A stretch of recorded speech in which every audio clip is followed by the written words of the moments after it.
I thought Top Gun for the NES was the lowest of the low when it came to flying games for the system. But I was wrong.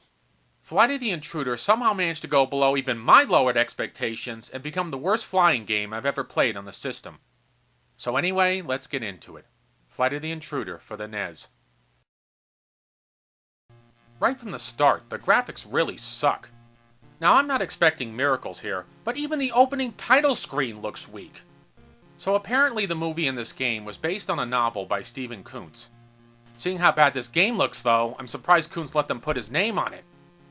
He probably just cashed the paycheck and washed his hands of the whole affair. I can't say I blame him. The game's graphics do improve a bit when you get to the takeoff scene, but then it dives right back into the turd garden when you get to the cockpit scene. Even the earlier map screen stinks. It's just black and green. Okay, so the game is set during the Vietnam War, so maybe the tech isn't up to snuff. Even allowing for that, though, the game still looks like shit. For example, the gunshots are just lines. Lines, folks. I'm shooting lines at the enemy. What is this shit? Fucking Atari 2600? Even Top Gun for the NES had round bullets. Did the Vietnam War take place in the world of Tron? And the missiles don't look too great either. They look like Johnny Storm's flaming jizz. Lovely. And the controls for the dogfighting scenes are barely any better. A fires the guns and missiles, while B allows you to increase or decrease your thrust. And select allows you to switch between missiles and guns. At least they didn't fuck that up. Also, you can spin around. I'll try spinning! That's a good trick! Whee! Apparently this pilot had one scotch and soda too many before takeoff. But hey, enjoy the spinning, my friends, because that's about the only fun you're gonna have playing this game. As for landing, I'll get to that bundle of charm later on in the review. The gameplay is where this game really screws the pooch. In the first mission, you have to go and take out some enemy planes. Fine. But trying to shoot them down with guns is like trying to shoot the hairs off a gnat's asshole with a grain of salt. Sometimes you can take them down with a missile, but don't count on it. Then they fly away and you have to wait a year and a fucking day for them to come back. Come on, game, will you hurry up already? At this rate, the Vietnam War will be over and I'll be fighting in fucking Iraq! Despite the endless wait, however, the missiles are a little bit better.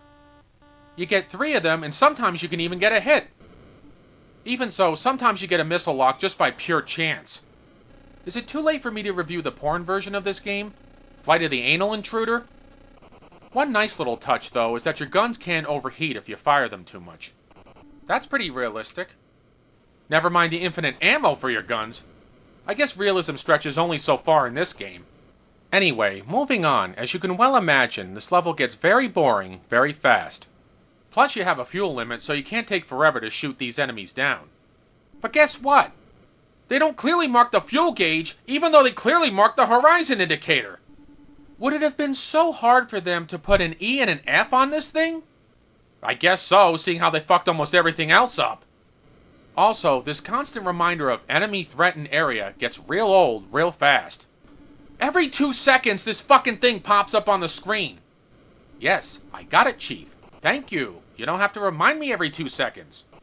Do they think I'm Lenny from Memento and I can't remember anything? I have this condition. Yeah, I got a condition. A low threshold for bullshit condition, so stop fucking reminding me of shit I already know! Now, as with Top Gun for the NES, if you get hit by a missile, you lose a life. But trying to avoid missiles is a pain in the ass unless you spin around like a drunkard. What's even worse, though, is that you can eject from the plane and still lose a life anyway. Maybe I'm being dense here, but I thought the whole point of ejecting from a shot-down plane was to save your life. What, does Donald Trump not think I'm a hero and I deserve to lose a life because I got shot down? Gee, thanks, Donnie! Anyway, once you take out all the planes, you go on a third-person bombing run. Assuming you haven't shut the game off already out of sheer boredom. Now, at least this level is slightly better because you can blow up a ton of shit and not just sit around waiting for fucking planes to show up. But there's one eensy-teensy little problem with this part. Namely that the SAMs are surface-to-air missiles and the enemy gunfire is really hard to see at first. They're both white and they blend into the background like a grain of rice floating in a bowl of milk. So sometimes, by the time you see them, you get hit and it's too late. Couldn't they have made the enemy shots just a bit more distinguishable from the background? Why the fuck do I even bother asking such questions? Of course they couldn't. But if nothing else, at least this level is over with quickly, so that's a plus. Next comes the real shit show of the game, though, folks. The landing. You have to land the plane, and it's just as hard, if not harder, than Top Gun for the NES. Not to go off on a rant here. Oh, fuck it, I'm going off on a rant anyway.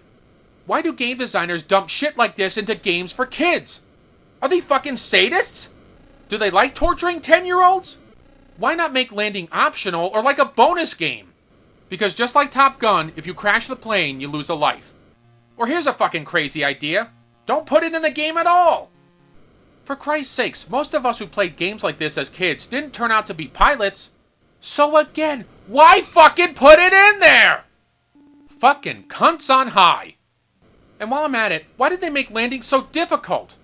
How much more shit do I gotta know? Am I landing a real fucking plane here? You have to get the thrust, altitude, vertical velocity, and range right. Jesus Christ! I think it might actually be easier to land a plane in real life. Or at least a modern plane, anyway.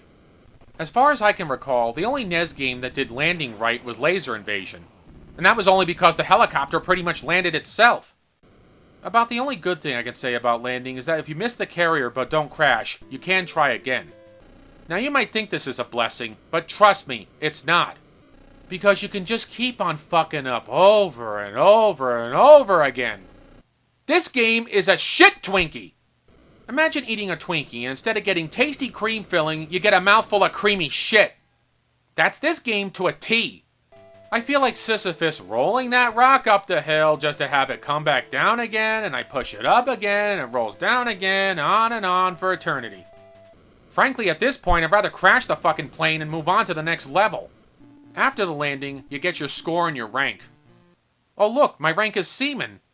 Seaman, the same thing this game gargles. The second level is the same as the first one. More boring dogfighting, more pointless waiting.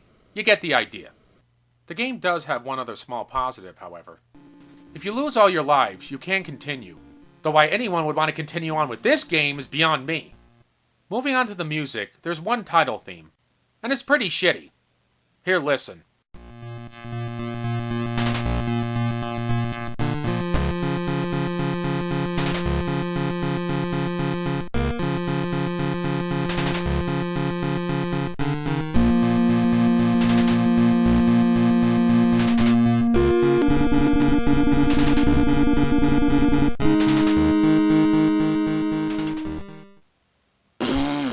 About sums it up.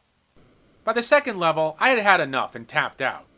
I'm too fucking old for this shit, and there are far better games I could be playing. So do yourself a big favor and avoid this one. So in conclusion, the NES didn't have a lot of luck with good flying games. It's a shame too, because I think the technology was there. It's just that more often than not, the third-party game designers dropped the ball. This is Film and Stuff, signing off. Thanks for watching.